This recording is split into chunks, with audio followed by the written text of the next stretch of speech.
अधीश अब तक बिना अधिक सोच विचार किए ही हमले करता जा रहा था, लेकिन अब ये विचित्र ध्वनि सुनकर वो सोच में पड़ गया और सावधान हो गया। क्या थी यह आवाज और कहां से आ रही थी? क्या शिशु दानव वहां अकेला नहीं था? समुद्र के नीचे से एक विशाल जल स्तंभ आकाश की ओर उठने लगा और तुरंत ही एक और विशाल जीव रेत में से उभरा। वो तेजी से समुद्र तट की ओर अपना रास्ता बना रहा था। उसी समय ऊपर आकाश में भी विशाल सारस जैसे अनेक जीव प्रकट हो गए और उन्होंने भी भयानक आवाज में चीखना और समुद्र में गोते लगाना शुरू कर दिया। आकाश और पानी के साथ साथ अब जमीन से भी अजीब से जानवर प्रकट होने लगे। चूहे जैसे दिखने वाले काले और मोटे जीव रेत से निकलते हुए ची ची की आवाज निकाल रहे थे। उनकी नन्ही नन्ही आंखों में रक्त रंजित रोशनी चमक रही थी। ये सभी जीव 2 सिरों वाले इस राक्षस द्वारा बुलाए गए हैं, अधीश ने सोचा। उसे आश्चर्य हो रहा था, हालांकि उसे पता नहीं था किस तरह इन्हें रोके। अब तक वो शिशु दानव को साधारण और कमजोर समझ रहा था, लेकिन अब इन सब जीवों को इकट्ठा कर उसने खुद को खतरनाक साबित कर दिया था। हे ईश्वर, क्या ये मांत्रिक पागल हो गया है? इसने तो शिशु दानव को और अधिक क्रोधित कर दिया। अब तो यहीं हम सबकी मृत्यु पक्की है, युवक मांत्रिक बोला। वे दोनों दूर से छिपकर ही इस दृश्य को देख रहे थे। ऐसा लगता था कि युवक उस शिशु दानव की शक्तियों के बारे में कुछ ज्यादा ही निश्चिंत था और वास्तव में ये शिशु दानव खतरनाक था। यहाँ तक कि 4थी श्रेणी के मांत्रिक भी इसका सामना करने में कतराते थे और इस दानव की उपस्थिति का पता चलते ही जितनी दूर भाग सकते थे भाग जाते थे। हालांकि किसी किसी ने 2 सिर वाले शिशु दानव को जीवित पकड़ने का ही साहस किया, लेकिन शिशु दानव के क्रोध को कोई भी झेल नहीं पाया और मारा गया। और अब तो ये शिशु दानव बहुत अधिक क्रोधित जान पड़ता था। इतने बड़े हंगामे के बीच उन दोनों के लिए वहां से छिपकर भाग सकना असंभव हो गया था। तो अब हम क्या करें देवेन? दिशा ने पूछा। जानवरों के इतने बड़े झुंड को देखकर उसके चेहरे का रंग उड़ गया था। अब हम यहाँ छिपे रहने के अलावा क्या कर सकते हैं? यदि शिशु दानव ने हमें गलती से भी देख लिया तो हम पल भर में ही उसका भोजन बन जाएंगे। ऊपर से ये बेवकूफ मांत्रिक उसे और क्रोध दिला रहा है, युवक मांत्रिक देवेन बोला। फिर भी वो एक पल के लिए भी अपनी नजर शिशु दानव पर से नहीं हटा पा रहा था और ध्यान से अधीश की एक एक हरकत को देख रहा था। उधर समुद्र तट पर अधीश ने जब अपने आसपास इकट्ठे हुए समुद्री जीवों को देखा, उसके चेहरे पर गंभीर भाव थे। इस बीच 2 सिरों वाला शिशु दानव एक अन्य बड़े आकार के समुद्री जानवर की पीठ पर बैठ गया और खुद को एक युद्ध सेनापति की तरह स्थिति में ले आया। अब वो समुद्र के बाकी जानवरों की कमान संभाले हुए था। अधीश की निगाहें उस विशाल समुद्री जानवर पर टिकी थी, जो अभी अभी रेत से निकलकर किनारे पर आ गया था। उसका पूरा शरीर एक पहाड़ी की तरह था और उसका विशाल आकार ही किसी को भी डराने के लिए पर्याप्त था। यदि कोई साधारण मांत्रिक होता तो इस जीव के आकार को देखकर ही घबरा जाता, लेकिन अधीश का साहस अनंत था। ये समुद्री जानवर भले ही संख्या में आ गए हों, लेकिन उसे इन जानवरों से जरा भी डर नहीं लगा। इन समुद्री जानवरों के शरीरों से निकलने वाली ऊर्जा के आधार पर उसने अनुपात लगाया कि उनकी शक्तियां 4थी श्रेणी के मांत्रिक के बराबर ही थी। केवल उससे बड़ा समुद्री जानवर ही अधिक शक्तिशाली था। बाकी जानवर भले ही बड़ी संख्या में हों, लेकिन अधीश के लिए उन्हें हराना बहुत आसान था। काल नेत्र। अधीश ने स्पंदन की सहायता से एक भयंकर शक्तिशाली ब्रह्म अस्त्र से वार किया। पूरा समुद्र तट पल भर में ही गहरे अंधेरे में डूब गया, जबकि थोड़ी ही देर पहले वहां चमकीली धूप खिली हुई थी। काल नेत्र के प्रभाव से धूप और प्रकाश गायब हो गया था। सारे जानवरों पर भी अंधेरे की ये चादर फैल चुकी थी। काल नेत्र भले ही एक प्रथम श्रेणी का मंत्र था, लेकिन स्पंदन की सहायता से उसका असर इतना अधिक बढ़ गया था कि ये 4थी श्रेणी के मांत्रिकों को भी बड़ी आसानी से भ्रम में डाल सकता था। और जहां तक अनगिनत समुद्री जानवरों की बात है, वे सभी कमजोर दिमागी शक्तियों वाले जीव थे। एकमात्र अपवाद 2 सिर वाला राक्षस था, क्योंकि यह अंधेरी शक्ति वाला राक्षस था। इसलिए यह संभव था कि वो काल नेत्र के भ्रम से अप्रभावित रहे। अंधेरा होते ही सभी जानवर चुप हो गए। इन सभी को भ्रम के साए ने घेर लिया था और वे इतने शक्तिशाली नहीं थे कि इस भ्रम को तोड़कर बाहर निकल सके। अब यहाँ वहां अंधेरे में दौड़ते हुए वे केवल अपनी मृत्यु का इंतजार कर रहे थे। अधीश का ज्वाला मंत्र उन जानवरों को भून रहा था। एक एक कर अधीश ने उन सब को मार डाला। अपने साथियों को मरते देख शिशु दानव के क्रोध का ठिकाना न रहा। वो लगातार अपनी आंखों से हिंसक हमले करता जा रहा था, लेकिन अधीश का रक्षा चोगा उसके बचाव के लिए काफी था। हालांकि अधीश ने सोचा था कि इस दानव पर यदि काल नेत्र का थोड़ा बहुत भी प्रभाव पड़ा तो वो उसे जीवित पकड़ सकेगा, लेकिन उसे निराश होना पड़ा।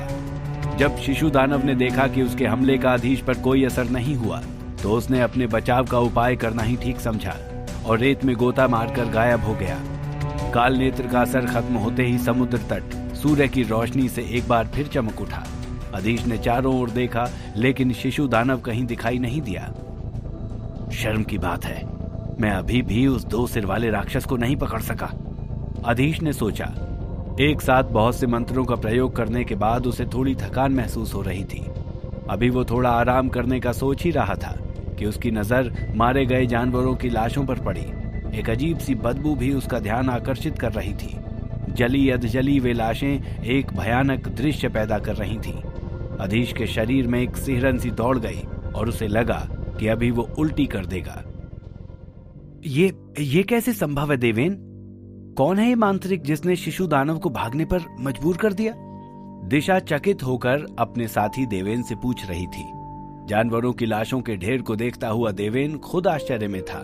वो बोला, समझ में नहीं आ रहा इस मांत्रिक ने कैसे ये संभव कर दिखाया, यहां तक कि शिशु दानव को भी भागना पड़ गया।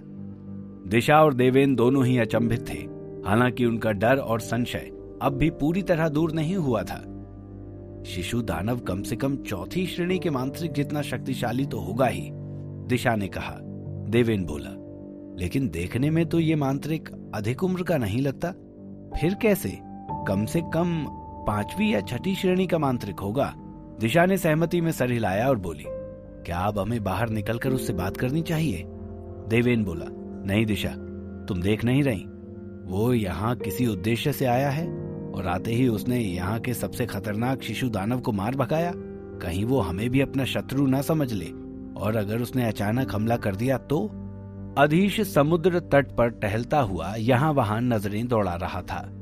तभी उसकी नजर गई एक बड़ी चट्टान के पीछे कुछ हिलता डुलता हुआ सा दिखाई दिया। अधीश ने थोड़ा गौर से देखने की कोशिश की। शायद कोई वहां छिपा हुआ है, अधीश ने सोचा। देवेन ने देखा कि अधीश की नजर उन पर पड़ चुकी है। उसने दिशा को सावधान किया। दिशा, शायद उसने हमें देख लिया है। दिशा का दिल तेजी से धड़कने लगा। उधर अधीश ने तय कर लिया था कि चट्टान के पीछे जाकर देखना ही होगा। उधर दिशा और देवेन ने अपने दिल को डूबते हुए महसूस किया। वे चट्टान के पीछे झुके हुए पूरी तरह खुद को छिपाने की कोशिश कर रहे थे।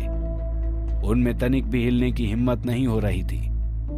बाहर आओ, अधीश ने भारी और प्रभावी स्वर में कहा तो दिशा को लगा उसकी सांसें रुकने लगी हैं। हालांकि अब अधीश काफी शांत लग रहा था, क्योंकि उसे पहले ही आभास हो गया था कि चट्टान के पीछे जो छिपा हुआ है वो कोई जानवर नहीं बल्कि इंसान है।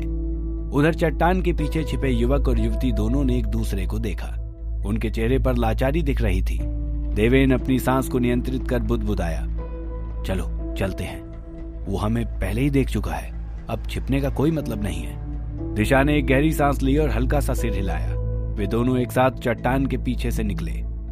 हमें माफ कर दीजिए महाशय, हम शिशु दानव का शिकार होने से बचने के लिए इस चट्टान के पीछे छिपे हुए थे।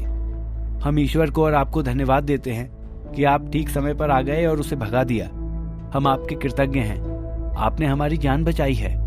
देवेन ने बाहर निकलते ही अधीश को तुरंत धन्यवाद किया। उन्हें इसी तरह की स्थितियों से निपटने का पूर्व अनुभव था। वो जानता था कि ऐसी परिस्थिति में उसे दोनों पक्षों के बीच संघर्ष की स्थिति बनने से रोकनी चाहिए, वरना वो और अधिक मुश्किल में पड़ सकता है। अधीश ने सोचा, ओह, 2 सर वाले उस जानवर को शिशु दानव कहा जाता है। ये तो बहुत उपयुक्त नाम है।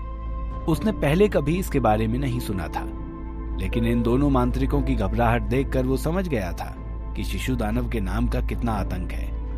देवेन ने अधीश के भावों को समझ लिया और सोचा, यही अच्छा मौका है इस मांत्रिक से मित्रता करने का।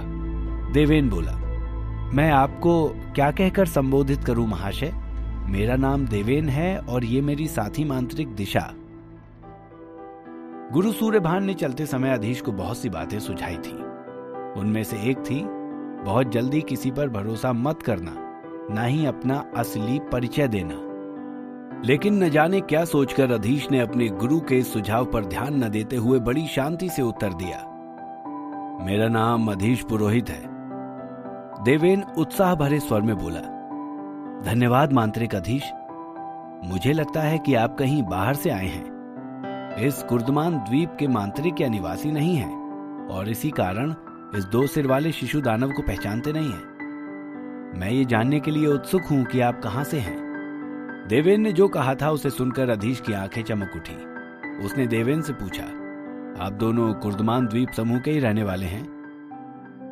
जी मांत्रिक अधीश, हम दोनों ही वायु भवन समूह के मांत्रिक हैं और हमारा समूह यहाँ के 3 प्रमुख गुटों में से एक है। अधीश ने सिर हिलाया। उसके यहां तक आने का एकमात्र कारण कुर्दमान द्वीप समूह का पता लगाना था। अब जबकि वो इन दोनों लोगों से मिल चुका था तो उसे लग रहा था कि उसका काम काफी आसान हो गया है। अधीश ने देवेन से कहा, मांत्रिक देवेन, मांत्रिक दिशा, मैं वास्तव में बहुत दूर से आया हूं। मेरा उद्देश्य कुर्दमान द्वीप समूह का पता लगाना है। अधीश ने बहुत संक्षिप्त रूप से अपना परिचय दिया था। वो अपना नाम बता चुका था, लेकिन इससे अधिक वो अपनी असली पहचान प्रकट नहीं करना चाहता था। हालांकि इन दोनों मांत्रिकों ने उस पर पहले से ही हमला नहीं किया था, न ही ऐसा कोई उनका इरादा दिखाई दे रहा था। उसके बजाय उन्होंने विनम्रता पूर्वक मित्रता की पेशकश की। देवेन बोला, ये तो बहुत अच्छी बात है अधीश जी। हम बड़े आराम से आपको कुर्दमान द्वीप ले जा सकते हैं। हम विशेष रूप से वायु भवन में हमेशा दूर देशों से शक्तिशाली जादूगरों और मांत्रिकों का स्वागत किया जाता है। यदि महाशय आप हमारे समूह में शामिल होने में रुचि रखते हैं तो मैं खुशी से अपने समूह से आपका परिचय कराऊंगा। अधीश ने कुछ सोचकर जवाब दिया, ठीक है, मैं इस बारे में विचार जरूर करूंगा। अधीश ने फिर से उस अंतहीन समुद्र को देखा। वो काफी चिंतित दिखाई दे रहा था। थोड़ी देर बाद उसने देवेन से कहा, मुझे लगता है कि यह सबसे अच्छा होगा कि हम इस जगह को जल्दी से छोड़ दें। ये 2 सिर वाला शिशु दानव शायद फिर से वापस आ सकता है और उस समय मुझे डर है कि यदि वो इससे भी बड़ी सेना लेकर लौटा तो मैं भी उसका सामना नहीं कर पाऊंगा। क्या अधीश देवेन का प्रस्ताव स्वीकार करेगा? क्या देवेन उससे सच बोल रहा था या अधीश को किसी मुसीबत में डालने जा रहा है? जानने के लिए सुनते रहिए द मजिशियंस सीक्रेट, सिर्फ और सिर्फ पॉकेट FM पर।